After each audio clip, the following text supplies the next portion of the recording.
أعوذ بالله من الشيطان الرجيم بسم الله الرحمن الرحيم الحمد لله رب العالمين والصلاة والسلام على رسول الأمين وعلى آله وصحبه أجمعين ومن اتبعهم إلى يوم الدين ربي اشرح لي صدري ويسر لي أمري واحلل عقدة من لساني يفقهوا قولي.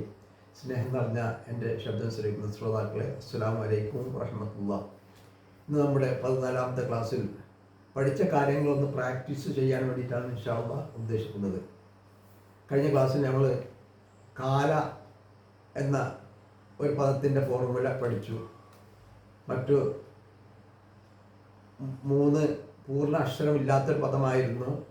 അതുകൊണ്ട് തന്നെ ചെറിയൊരു മാറ്റം അതിലുണ്ടായിരുന്നു. അതേ രൂപം തന്നെയാണ് ആദ എന്നുള്ള മെമ്മർ ബോർഡിൽ എഴുതിയിട്ടുള്ള ആദ എന്ന പദത്തിൻ്റെ രൂപം.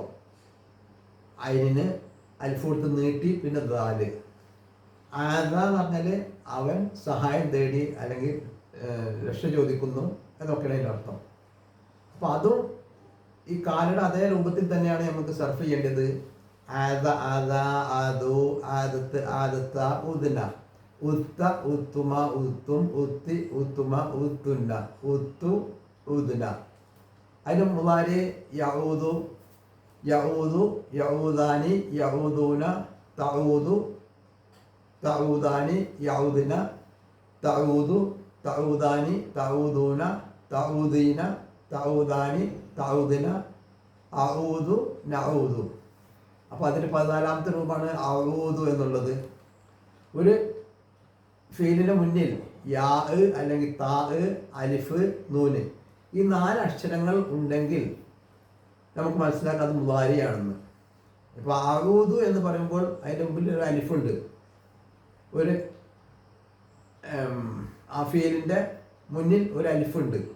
അലിഫോ അല്ലെങ്കിൽ നൂനോ യാഓ താഓ ഈ 4 അക്ഷരങ്ങൾ ഒരു ഫീലിൻ്റെ മുന്നിൽ കണ്ടാൽ അത് നമുക്ക് മനസ്സിലാക്കാം അത് മുളാരി രൂപമാണെന്ന്. നമ്മളൊക്കെ ഫാത്തിഹ അല്ലെങ്കിൽ തുടക്കത്തിൽ അള്ളാഹുവിനോട് ശരണം ചോദിക്കലുണ്ട്. അഊദു ബില്ലാഹി മിനശ് ശൈത്വാനി റജീം. അഊദു എന്നുള്ളത് ആദയുടെ മുളാരിൻ്റെ 13ാമത്തെ രൂപമാണ്. അപ്പോൾ അതായിരിക്കും ഞാനായിരിക്കും അഊദു, ഞാൻ കാവൽ ചോദിക്കുന്നു. അപ്പം നഊദു എന്ന് പറഞ്ഞാലോ ഞങ്ങൾ കാവൽ ചോദിക്കുന്നു, അത് 14ാമത്തെ രൂപം. അങ്ങനെ ആ 14 രൂപം ഒരു പദം കണ്ടാൽ നമുക്ക് മനസ്സിലാകണം, മാദിയിലാണെങ്കിലും മുളാരിയിലാണെങ്കിലും. അപ്പോൾ നമ്മൾ ഫാത്തിഹയിലൊക്കെ നമ്മൾ ഓതുന്ന അഊദും ബിസ്മിയും അഊദു എന്ന് പറഞ്ഞാൽ എന്താണ്? ഞാൻ കാവൽ ചോദിക്കുന്നു, ഞാൻ കാവൽ ചോദിക്കുന്നു. അഊദു ബില്ലാഹി. ബി എന്ന് പറഞ്ഞാൽ ജറിൻ്റെ അർഫ നമ്മൾ മനസ്സിലാക്കിയിട്ടുണ്ട്. അതിന് ശേഷം ഇസ്മു വരുന്ന ആ അക്ഷരത്തിന് ശേഷം വരുന്ന ഇസ്മിന് ജറു ചെയ്യണം.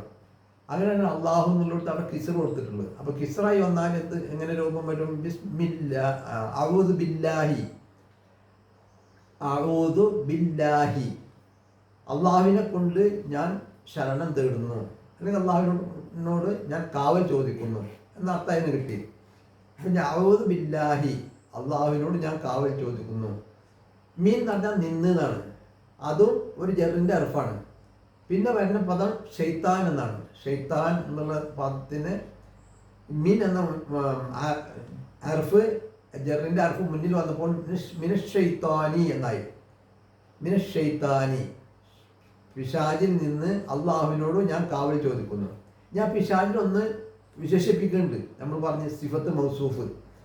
ഈ ഇപ്പം ഇവിടെ പിശാജാണ് മൗസൂഫ്. അതിന് വിശേഷിപ്പിക്കണമെങ്കിൽ എന്ത് ചെയ്യണം? 4 കാര്യങ്ങളിലും മൗസൂഫിനെ സിഫത്ത് ഫോളോ ചെയ്യണം. ഏകവചനാണെങ്കിൽ ഏകവചനം, മുദക്കറാണെങ്കിൽ മുദക്കർ, മാരിഫയാണെങ്കിൽ മാരിഫ, ഇറാബിലും ഫോളോ ചെയ്യണം. അപ്പം ഇവിടെ ഷെയ്ത്താനി എന്നാണ് പറഞ്ഞിട്ടുള്ളത്. എന്തുകൊണ്ടാണ് ഷെയ്ത്താൻ എന്നുള്ളത്? ഷെയ്ത്താനി എന്ന് പറയാൻ കാരണം എന്താണ്? ജറിൻ്റെ അർഫം മുന്നിൽ വന്നതാണ്. അതേ രൂപം തന്നെ ആയിരിക്കണം വിശേഷിപ്പിക്കുന്ന പദം. പിന്നെ ഷെയ്ത്താനി റജീം, ശപിക്കപ്പെട്ട പിശാചിൽ നിന്ന് അള്ളാഹുവിനോട് ഞാൻ കാവൽ ചോദിക്കുന്നു. അഊദു ബില്ലാഹി മിനശ് ശൈത്വാനി റജീം, ശപിക്കപ്പെട്ട പിശാചിൽ നിന്ന് അള്ളാഹുവിനോട് ഞാൻ കാവൽ ചോദിക്കുന്നു. അപ്പോൾ അർത്ഥം പറയുമ്പോൾ ഈ അടുത്ത വാർത്ത അവസാനം വെച്ചിട്ടാണ് തുടങ്ങുക. അവസാനമാണ് സാധാരണ ഫീല് പറയുക. ശപിക്കപ്പെട്ട പിശാചിൽ നിന്ന് അള്ളാഹുവിനോട് ഞാൻ കാവൽ ചോദിക്കുന്നു. പിന്നെ ബിസ്മി, ഇസ്മുൻ എന്നാണ് പേര്, ഇസ്മു എന്നാണ് അതിൻ്റെ ശരിക്ക്. അതിൻ്റെ മുന്നിൽ ബി വന്നു. ബി ആരാണ്? ജെറിൻ്റെ അർഫാണ്. അപ്പം ഇസ്മു എന്നുള്ളതിൽ ബി വന്നപ്പോൾ ഇസ്മിന്നായി. ബിസ്മി പേരുകൊണ്ട്, പേരുകൊണ്ട്. അല്ല ബിസ്മില്ലാഹി അള്ളാഹുവിൻ്റെ പേര് കൊണ്ട്. അപ്പം ഇസ്മിൻ്റെ ജെറ് വന്നത് കൊണ്ടാണ് ഈ അള്ളാഹു എന്നുള്ളിടത്തും ജെറ് വന്നത്. ബിസ്മില്ലാഹി അള്ളാഹുവിൻ്റെ നാമം കൊണ്ട്. ബിസ്മില്ലാഹി, ബിസ്മി എന്ന പേര് കൊണ്ട്, ലാഹി അള്ളാഹുവിൻ്റെ നാമം കൊണ്ട്, നാമത്തിൽ, അതൊക്കെ അതിൻ്റെ അർത്ഥമുണ്ട്. ബിസ്മില്ലാഹി ഞാൻ അള്ളാഹുവിനെ വിശേഷിപ്പിക്കുകയാണ്. സിഫത്ത് മൗസൂഫ് അതാണ് അവിടെ വരുന്നത്. അള്ളാഹുവിനെ വിശേഷിപ്പിക്കുന്നത് എന്തുകൊണ്ടൊക്കെയാണ്? രണ്ട് വിശേഷണം അവിടെ കൊടുത്തിട്ടുണ്ട്. ബിസ്മില്ലാഹി അർ-റഹ്മാനി അർ-റഹീം, പരമകാരുണ്യകനും കരുണാനിധിയുമായ അള്ളാഹുവിൻ്റെ നാമത്തിൽ. പരമകാരുണ്യകനും കരുണാനിധിയുമായ അള്ളാഹുവിൻ്റെ നാമത്തിൽ. അതാണ് ബിസ്മില്ലാഹി റഹ്മാനി റഹീം. ബിസ്മി പേരുകൊണ്ട്, ലാഹി ബിസ്മില്ലാഹി അള്ളാഹുവിൻ്റെ പേരുകൊണ്ട്. അത് ഇസ്മുല്ലാഹി എന്നുള്ളത് ഒരു മുലാഫ് മുലാഫ് ഇലഹിയാണ്. ഒരു ഇസ്മിനെ മറ്റൊരു ഇസ്മിലേക്ക് ചേർത്ത് കൊണ്ട് പറയാണ്.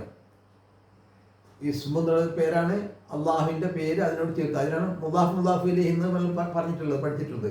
ഇവിടെ ഇസ്മി രണ്ട് രൂപത്തിൽ മാത്രമേ ജെറിൻ്റെ ഒരു ഇസ്മിന് ജെറ് വരുള്ളൂ. ഒന്ന് മുലാഫ് ഇലഹി വരുമ്പോൾ, മറ്റൊന്ന് ജെറിൻ്റെ അർഫ് മുന്നിൽ വരുമ്പോൾ. ഈ രണ്ട് സമയത്താണ് സാധാരണ ജെറ് വരിക.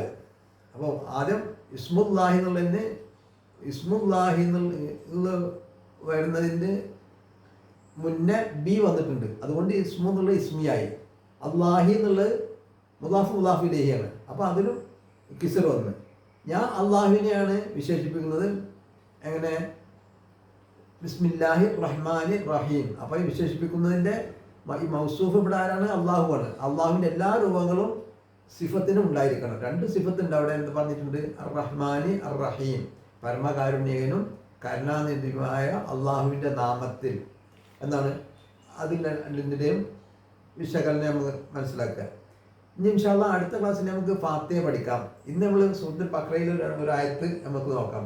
അലിഫ് ലാം മീൻ എന്നതിന് ആ ഒരു അർത്ഥം പറഞ്ഞിട്ടില്ല, അള്ളാഹു ആലം എന്നാണ് പറഞ്ഞിട്ടുള്ളത്. ദാലിക്കൽ കിതാബ്, ദാലിക്ക എന്ന് പറഞ്ഞാൽ എന്താണ്? ഒരു ഇസ്മുൽ ഇഷാറാത്താണ്. ഹാദാനി ഹാ ഉലായി, ഹാദിഹി ഹാത്താനി ഹാ ഉലായി, ദാലിക്ക ദാനിക്ക ഉലായിക്ക, തിൽക്ക താനിക്ക ഉലായിക്ക. ദാലിക്ക എന്നാണ് അത്. പക്ഷെ ഇവിടെ അർത്ഥം പറഞ്ഞിട്ടുള്ള ഇത് എന്നാണ്. പല സ്ഥലത്തുകളിൽ അതെന്നും ഇതെന്നൊക്കെ അർത്ഥം പറയുന്നത്. അതിൻ്റെ കാരണം എന്താണ്? ഓരോരുത്തർക്ക് പറയാനുള്ള കാരണമുണ്ട്. ഇത് അള്ളാഹുവാണ് പറയുന്നത്. അള്ളാഹുവിൻ്റെ അടുത്ത് അകലെ എന്നുള്ളൊരു വ്യത്യാസമില്ല. അപ്പോൾ അതുകൊണ്ട് ദാലിക്ക എന്ന് പറഞ്ഞു, ഇത് എന്നുള്ള അർത്ഥം പറയാം. അതാണ് അവിടെ അങ്ങനെ അർത്ഥം കൊടുക്കാൻ കാരണം. ദാലിക്കൽ കിതാബ്, ഇതാവുന്നു ഗ്രന്ഥം. കിതാബ് എന്ന് പറഞ്ഞാൽ നമുക്ക് അറിയുന്നതാണ്. അല്ലെന്നുള്ളത് അതിൻ്റെ ഒരു മാരിഫൈ ആയി കൊടുന്നത്. അൽ കിതാബ്, ദാലിക്കൽ കിതാബ് ലാ റൈബ ഫീഹി. റൈബ് എന്നുള്ളത് സംശയം. അത് മാത്രമേ ഇത് നമുക്ക് മനസ്സിലാക്കാൻ പഠിക്കാത്ത പദമുള്ളൂ. റൈബ് എന്ന് പറഞ്ഞാൽ സംശയം. ലാ റൈബ് സംശയമേ ഇല്ല. ഫീഹി അതിൽ. ഫീ എന്ന് പറഞ്ഞാൽ എന്താണ്? ഇൽ. അതും ജെറിൻ്റെ അർഫാണ്. ഫീഹി, ഹി ഏതാണ്? ഒരു ലമീറാണ്. ഹുവക്ക് പകരം വന്ന ലമീറാണ്. ഹുവ തന്നെ അവൻ, അത് എന്നുള്ള അർത്ഥമുണ്ട്. അവൻ അല്ലെങ്കിൽ അത് എന്നുള്ള അർത്ഥം അതിൽ കിട്ടില്ല. അപ്പം അതിൽ ഒരു സംശയമേ ഇല്ല. അപ്പോൾ ഹുവക്ക് പകരം ഹൂ വരും എന്ന് പറഞ്ഞു. അറ്റാച്ച്ഡ് ലമീറായിട്ട് വരുമ്പോൾ ഹൂ എന്ന് വരും എന്ന് പറഞ്ഞു. ആ ഹൂ തന്നെ ചിലപ്പോൾ ഹി എന്ന് വരും. ഹി എന്ന് വരുമ്പോൾ എപ്പോഴാണ്? തൊട്ട് മുമ്പിൽ കിസ്റ അല്ലെങ്കിൽ ഈ ആയ ഉണ്ടാകുമ്പോഴാണ് ഹി എന്ന് വരുന്നത്. അപ്പം അതിൽ യാതൊരു സംശയമേ ഇല്ല. ഹുദൻ ലിൽ മുത്തഖീൻ, ഹുദമാണ്. ഹുദ എന്ന് പറഞ്ഞാൽ സന്മാർഗമാണ്. ലിൽ മുത്തഖീൻ, മുത്തഖീങ്ങൾക്ക് സന്മാർഗമാണ് എന്നതിൽ യാതൊരു സംശയവുമില്ല. അപ്പോൾ ഇവിടെ മുത്തഖീൻ, ലിൽ മുത്തഖീൻ എന്നുള്ളത് മുത്തഖൂൻ, മുത്തഖീൻ രണ്ട് രൂപത്തിൽ വരും നമ്മൾ പറഞ്ഞ്. മുത്തഖൂൻ എന്നും വരും, മുത്തഖീൻ എന്നും പറയും. മുത്തഖൂൻ എന്ന് വരുമ്പോൾ റഫായിൻ്റെ രൂപത്തിലാണ് വരിക. മുത്തഖീൻ എന്ന് വരുമ്പോൾ ജറിൻ്റെയോ നസ്ബിൻ്റെയോ രൂപത്തിലാവുമ്പോഴാണ് മുത്തഖീൻ എന്ന് പറയാം. ഇനി അതിൽ തന്നെ എങ്ങനെ നമുക്ക് തിരിച്ചറിയത് ഫതഹിൻ്റെ രൂപത്തിലാണോ അല്ലോ കിസറിൻ്റെ രൂപത്തിലാണോ വന്നിട്ടുള്ളത് എന്ന്. കാരണം ലിൽ മുത്തഖീൻ എന്നുള്ളതിൻ്റെ തൊട്ട് മുമ്പ് ലീ ഉണ്ട്. ലീ ജറിൻ്റെ അർഫാണ്. അപ്പോൾ ജറിൻ്റെ രൂപത്തിലാണ് വന്നിട്ടുള്ളത്. മുത്തഖീങ്ങൾക്ക് യാതൊരു സംശയമേ ഇല്ല. ഇത് ലാ റൈബ അദാലിക്കൽ കിതാബ്, ഇതാവുന്ന ഗ്രന്ഥം, ലാ റൈബ ഫീഹി ഹുദൻ ലിൽ മുത്തഖീൻ, മുത്തഖീങ്ങൾക്ക് സന്മാർഗമാണ് എന്നുള്ളതിൽ യാതൊരു സംശയവുമില്ല. അല്ലദീന യുമിനൂന, അല്ലദീന എന്ന് പറഞ്ഞാൽ എന്താണ്? ഇസ്മുൽ മൗസൂൽ. യുമിനൂന അവർ വിശ്വസിക്കുന്നു, ബിൽ ഗൈബി, ഗൈബ് എന്ന് പറഞ്ഞാൽ അദൃശ്യം, ബിൽ അതിൻ്റെ മുമ്പിലും ജെറിൻ്റെ അർപ്പുന്നുണ്ട്, ബിൽ ഗൈബി. അതുകൊണ്ട് ബിൽ ഗൈബി എന്ന് പറയുന്നത് അദൃശ്യ കാര്യങ്ങൾ വിശ്വസിക്കുകയും യുക്കീമൂന സ്വലാത്ത, അക്കാമ യുക്കീം, അക്കാമ നിലനിർത്തി, യുക്കീമു നിലനിർത്തുന്നു. യുക്കീമൂന സ്വലാത്ത അവിടെ എന്താണ് നമ്മൾ പറഞ്ഞ് ഫീൽ ഫായിൽ മഫൂല്. യുക്കീമൂന എന്ന് പറഞ്ഞാൽ അവർ നിലനിർത്തുന്നു. എന്തിനെ നിലനിർത്തുന്നു? അസ്വലാത്ത, അവിടെ ഫതഹ് വന്ന് യുക്കീമൂന സ്വലാത്ത, നമസ്കാരത്തെ അവർ നിലനിർത്തുകയും മിമ്മ, മീൻ എന്നുള്ളതും മാ എന്നുള്ളതും യോജിച്ചു വരുമ്പോഴാണ് ഒന്നിച്ചിട്ടും മിമ്മ എന്ന് പറയാം. ഒന്നിൽ നിന്ന്, മീൻ എന്ന് പറഞ്ഞാൽ നിന്ന്, മാ ഒന്ന്, മിമ്മ ഒന്നിൽ നിന്ന്. റസക്കിനാഹും, റസക്ക നൽകി, അവൻ നൽകി.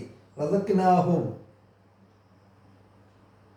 മിമ്മ റസക്കിനാഹും, റസക്ക അവൻ നൽകി, റസക്കിന നാം നൽകി. റസക്കിനാഹും അവർക്ക് നാം നൽകിയതിൽ നിന്ന്, അവർക്ക് നാം നൽകിയതിൽ നിന്ന് യുൻഫിക്കൂൻ അവർ ചെലവഴിക്കുന്നവരാകുന്നു. അള്ളാഹു അവർക്ക് നൽകിയതിൽ നിന്ന് ചെലവഴിക്കുന്നവരാകുന്നു. അപ്പോൾ അള്ളാഹു എങ്ങനെയാണ് നമ്മൾ മനസ്സിലായ? റസക്കിന നാം നൽകി. ആരാണ് പറയുന്നത്? അള്ളാഹു പറയുന്നത്. അവർക്ക് നാം നൽകിയതിൽ നിന്ന് ചെലവഴിക്കുന്നവരുമാകുന്നു അവർ. എന്തൊക്കെയാണ് അവർക്ക് വിശേഷണം പറഞ്ഞിട്ടുള്ളത്? അല്ലതിൻ്റെ മുമ്പിന് അവർ അദൃശ്യ കാര്യങ്ങളിൽ വിശ്വസിക്കുന്നു. യുക്കീമുന സ്വലാത്ത നമസ്കാരം നിലനിർത്തുന്നു. മിമ്മ റസഖ്നാഹും യുൻഫിഖൂൻ നാം അവർക്ക് നൽകിയതിൽ നിന്ന് ചെലവഴിക്കുന്നവരുമാകുന്നു അവർ. എന്നാണ് ആ രണ്ടായത്തുള്ള വിശകലനം. അപ്പോൾ ഒന്നുകൂടി നോക്കുകഴിഞ്ഞ് അടുത്ത ക്ലാസ്സിൽ നമുക്ക് ഇൻഷാല്ലാ ഫാത്തിഹ പഠിക്കാം. ഫാത്തിഹ അതാണ് നമ്മൾ നമസ്കാരത്തിൻ്റെ കാര്യങ്ങളിലേക്ക് ഇനി ഇൻഷാല്ലാ അടുത്ത ക്ലാസ് മുതൽ തുടങ്ങാം. അപ്പോൾ ഈ കാര്യങ്ങൾ പഠിച്ച കാര്യങ്ങൾ ഒന്ന് വിശകലനം ചെയ്ത് നോക്കുക. എപ്പോഴും ഒരു പേജ് നമ്മൾ പറഞ്ഞ് ഒരു പേജെങ്കിലും ഒന്ന് എടുത്തിട്ട് നമ്മൾ പഠിച്ച കാര്യങ്ങൾ അതിൽ എന്തെങ്കിലും വരുന്നുണ്ടോ എന്ന് നമ്മൾ നോക്കിക്കൊണ്ടിരിക്കണം. ഇൻഷാല്ലാ അള്ളാഹു നമുക്ക് കാര്യങ്ങൾ എളുപ്പമാക്കി തരട്ടെ. സുബ്ഹാനക്കല്ലാഹുമ്മ വബിഹംദിക അശ്ഹദു അല്ലാ ഇലാഹ ഇല്ലാ അൻത അസ്തഗ്ഫിറുക വഅതൂബു ഇലൈക്.